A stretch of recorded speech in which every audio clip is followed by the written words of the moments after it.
Mi nombre es Adriana Centeno Picado, soy bachiller en Ciencias Criminológicas y actualmente me encuentro cursando la licenciatura en Criminología en la Universidad Estatal a Distancia de Costa Rica.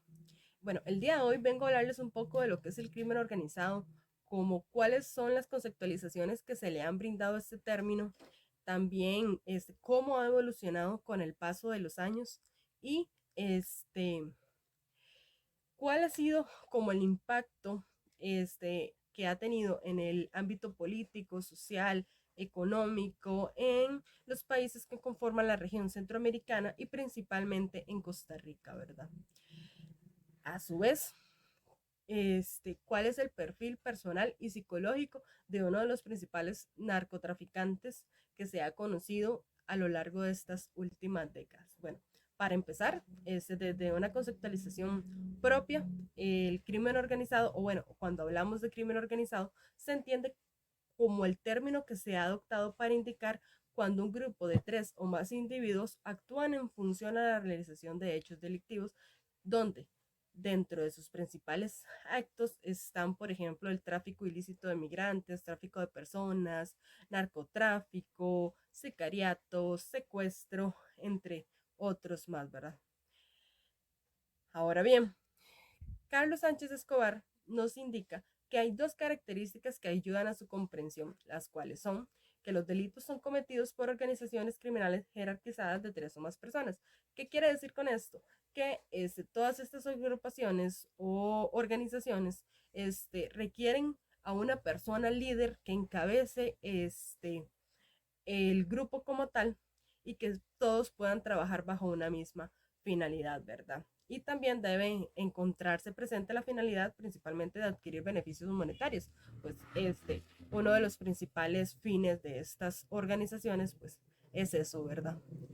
Es importante también recalcar que otra de las características fundamentales de estos grupos delictivos es que tienen que ser constantes, o sea, aunque son constantes,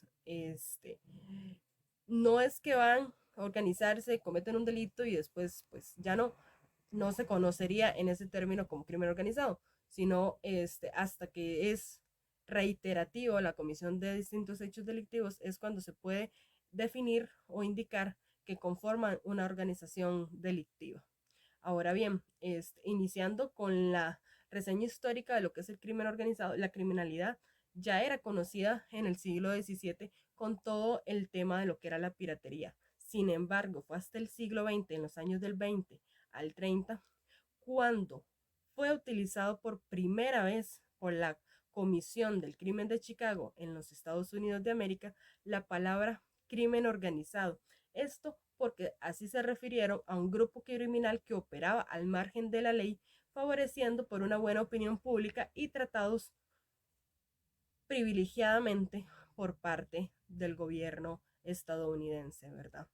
Asimismo, para el mismo siglo XX, en el último cuarto, la naturaleza del crimen organizado cambió por completo. Esto porque se dio una ampliación a las ideas sobre lo que era el crimen organizado y se podían atribuir una serie de factores para poder conceptualizarlo. Por ejemplo, uno de los principales factores es la globalización de la actividad económica y es ahí a donde entra en función lo que es conocido como el blanco de capitales o bien en Costa Rica conocido como legitimación de capitales y en otros países de la región centroamericana como lavado de dinero. Cuando hablamos de legitimación de capitales, vamos a lo que es el método o el proceso que realizan las organizaciones delictivas para ocultar los ingresos monetarios ilegales y hacer parecer que son legales. ¿Qué quiere decir esto? Que aquellas organizaciones o agrupaciones que lleven a cabo hechos delictivos donde tengan una remuneración económica, pues buscan medidas para simular de que esos ingresos pues son legales. Por ejemplo, hace poco en Costa Rica para inicios de año, por ahí de abril, mayo, se desmanteló una banda dedicada al narcotráfico en la cual pues eran propietarios de distintas este, propiedades en las cuales iban de viviendas hasta establecimientos que brindaban sus servicios al público, ¿verdad? Entonces, es ahí como se da ese blanqueo de capitales donde por medio de esos establecimientos que brindaban su servicio al público, se declaraba que esos ingresos eran legales. Sin embargo, pues había un trasfondo de venta de sustancias nocivas para la salud, en el cual pues se dio lo que era este, esos ingresos ilícitos, ¿verdad? Ahora bien, el blanqueo de capitales o la legitimación de capitales consta de 3 etapas. La primera etapa es la colocación en el sistema financiero de operación, la segunda es la etapa de diversificación y la última es la etapa de integración. Ahora bien, ¿cómo el crimen organizado ha impactado en la región centroamericana y en Costa Rica? Para empezar, en Costa Rica pues existe una ley contra la delincuencia organizada, la ley número 8754, la cual pues busca sancionar este tipo de hechos delictivos que atentan contra la integridad y los derechos fundamentales de las personas que residen dentro de la República de Costa Rica. Dentro de lo que es el ámbito político, pues sí han habido como muchas repercusiones por el hecho de que se han tenido que tomar medidas o decisiones para implementar mejores acciones en pro de la seguridad del ciudadano costarricense o de aquellas personas extranjeras que residen en el país. Y en la parte económica, pues sí ha habido como un gran impacto, porque como lo mencioné anteriormente, pues muchas de estas organizaciones o sociedades, que muchas de ellas son anónimas, pues declaran frente a lo que es Hacienda de manera errónea, o bien ni siquiera declaran y evaden pues todas estas disposiciones establecidas por la ley, ¿verdad? Asimismo, y pues se han tenido que reforzar. Por ejemplo, Costa Rica es uno de los países que sirven como vía o canal para las distintas organizaciones en lo que respecta a la trata de personas o al tráfico ilícito de migrantes que van con destino hacia países de América del Norte. Entonces sirve como un canal, ¿verdad? De paso para este tipo de organizaciones. Asimismo, pues, para nadie es un secreto de que las costas marítimas de muchos de los países que conforman la región centroamericana sirven para transportar estas drogas a países de América del Norte desde países de América del Sur, ¿verdad? Por ejemplo, Colombia, y otros más, ¿verdad? Ahora bien, ¿qué ha hecho Costa Rica? Pues ha reforzado la seguridad en puestos fronterizos, ha reforzado la seguridad en puestos marítimos, esto con la finalidad de lograr desmantelar estas organizaciones y pues ir erradicando un poco lo que es este delito dentro del país. Aunque en Costa Rica no exista una tasa en comparación con otras que se pueda atribuir de que son víctimas del crimen organizado, pues no deja de ser un delito pues que ha ido en aumento y pues son más y más las personas que dadas a las necesidades que enfrentan pues han creado como esa atracción, ¿verdad?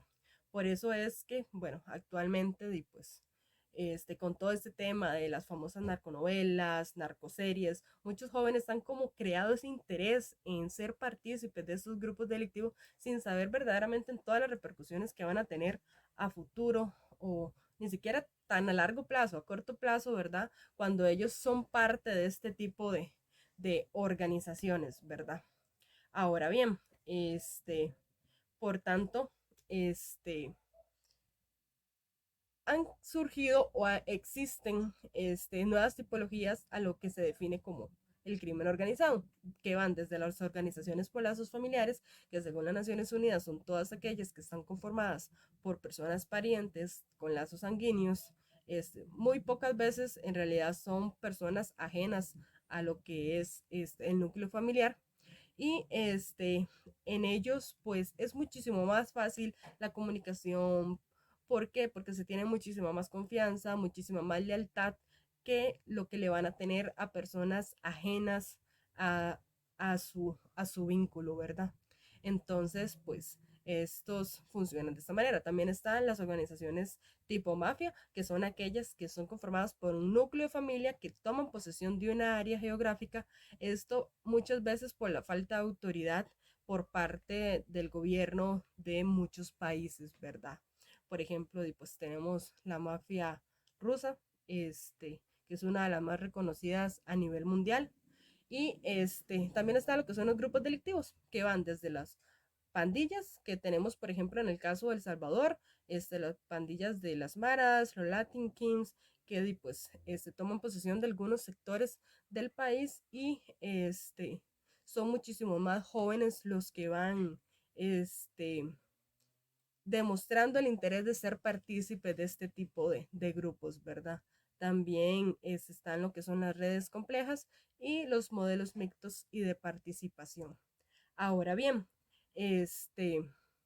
¿cuál es como el perfil personal de uno de los narcotraficantes más conocidos a nivel mundial, podría decir, en las últimas décadas? Bueno, empezando con su nombre sería Joaquín Archibalo Guzmán Lorea, más conocido como el famoso Chapo Guzmán, que es originario de Sinaloa y era líder del cartel de Sinaloa, hasta, bueno, su extradición en los Estados Unidos en 2017, ¿verdad?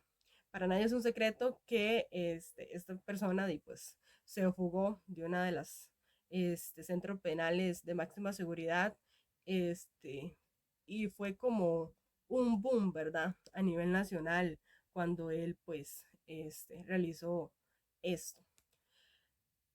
Según una criminóloga, Mónica, del Estado de México, el perfil psicológico del Chapo Guzmán, pues mencionaba que era una persona respetuosa, que tenía muy buena, ¿cómo se llama? Administración con lo que era el sistema monetario. Sin embargo, y pues enfocó su inteligencia o sus fines en hechos delictivos y no en hechos legales. Por lo que él era una persona tranquila, sí, era una persona que necesitaba como de admiración y de sentirse único y especial y pues siempre se encontraba como acostumbrado a ser una persona de que se le tenía que escuchar por lo mismo de pues que era el líder de esta organización, ¿verdad? Sinaloense, que también de pues uno de sus hijos de pues es partícipe o era partícipe de esta organización. Los lujos con los que vivían de pues no se han podido confirmar del todo al 100%. Sin embargo, pues se han logrado apreciar por medio de publicaciones de muchos de sus familiares el estilo de vida, ¿verdad? De una persona con los lujos de carros últimos modelos, casas últimos modelos, y pues básicamente esta parte. Pero espero de que el tema haya sido lo suficientemente claro y si no, pues pueden dejarme cualquier pregunta al respecto en los comentarios y yo con muchísimo gusto se los estaré solventando.